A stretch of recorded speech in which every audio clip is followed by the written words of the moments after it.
মায়ের যদি ডায়াবেটিস থাকে এটাকে বলা ANC, antenatal care visit. Antenatal care visit WHO এখন বলছে 8টা ভিজিট দেওয়ার কথা।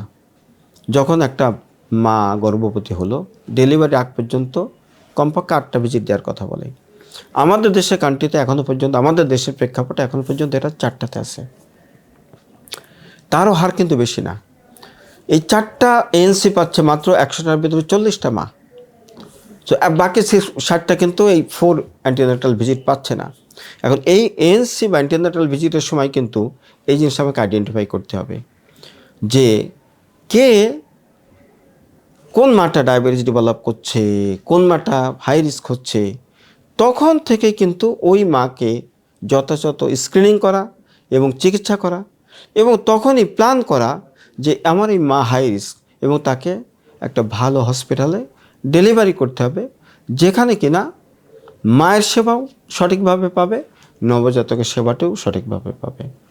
তো ডেলিভারি পরে বাচ্চার যদি ওজন বেশি হয় বা ডেলিভারি পরপর তো আমাকে মাথা থেকে পা পর্যন্ত চমৎকার করে পরীক্ষা করে দেখতে হবে যে কোথাও কোনো অ্যানোমেলি আছে কিনা, জন্মগত ত্রুটি আছে কিনা।